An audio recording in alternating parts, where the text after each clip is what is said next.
यहां ठाकुर जी वृंदावन की घटना है। श्री रंगाचार्य स्वामी जिन्होंने श्री रंगनाथ मंदिर की स्थापना की थी, श्री गोदारंग मन्नार की स्थापना की। दिव्य देश सबसे पुराना दिव्य देश तो वही है, बाद में अनेकों दिव्य देश वृंदावन में बन गए, बहुत अच्छा है। विद्वानों का बहुत आदर करते थे श्री रंगाचार्य स्वामी। एक केशव नाम के बहुत बड़े विद्वान आए जो आशु कवि थे, और श्री रंगनाथ भगवान की ब्रह्मोत्सव की सवारी यात्रा मंदिर से चलकर रंग जी के बगीचा पहुंची। अब वहां ठाकुर जी विराजे, थोड़ी देर गोष्ठी हुई तो उन केशव नामक पंडित ने, विद्वान ने, विविध संस्कृत के छंदों में रंगाचार्य की स्तुति की। रंगाचार्य जी ने सुना ही नहीं उसको, वो ठाकुर जी की सेवा में लगे रहे। तो किसी कवि, किसी विद्वान की कविता को जिसके लिए वो सुना रहा है वो न सुने तो उस विद्वान को कितनी पीड़ा होती है। ये तो नीतिकारों ने कहा है, अरसिकेषु काव्य निवेदनम शिरसी मालिक मालिक मालिक।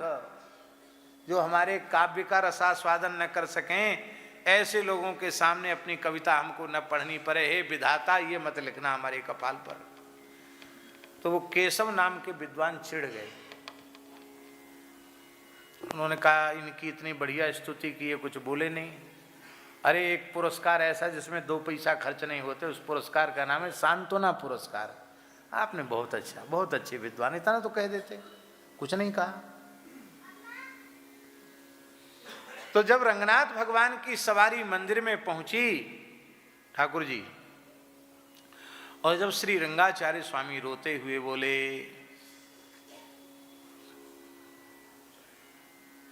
कि हे प्रभु, न निंदितम कर्म तदस्ति लोके, इत्यादि प्रकार से जब वो बोलने लगे तो केशव पंडित तो चिढ़े हुए थे। वो चिल्ला चिल्ला कर बोले, ये जो कुछ कह रहा है बिल्कुल ऐसा ही है, ये बिल्कुल ठीक कह रहे हैं, ये इससे भी गए बीते हैं, ये मैंने इनको देख लिया थोड़ी देर में, ये कैसे हैं। इतना सुनते ही रंगाचार्य स्वामी ने उनको हृदय से लगाकर कहा, प्रभु, लगता है हमारी दैन्य विज्ञप्ति आप इसलिए स्वीकार नहीं कर रहे थे क्योंकि आपको अच्छा कोई गवाह नहीं मिला था। अब मेरे पापों की गवाही देने वाला एक महापुरुष आ गया है, अब तो मेरे ऊपर कृपा करो। पापो हम पाप कर्मा हम पापात्मा पाप संभवा त्राहिमाम पुंडरीकाक्षो सर्व पाप हरो हरि। उसको भगवान का आभूषण दे दिया उपहार में। इस दैन्य को देख करके केशव नामक विद्वान उनके शिष्य हो गए। ये दैन्य ठाकुर जी वैष्णवों की संपत्ति है, ये निधि है। जिन आलवारों के आचार्यों के वाक्यों को हमने उद्धृत किया, उनमें कैसा दैन्य है। ये सब भगवान के नित्य परिकर हैं, नित्य सिद्ध भगवत पार्षद हैं, जीव जगत के कल्याण के लिए धरती पर आए, पर कैसा दैन्य है इनमें। भगवान अहंकार सहन नहीं करते।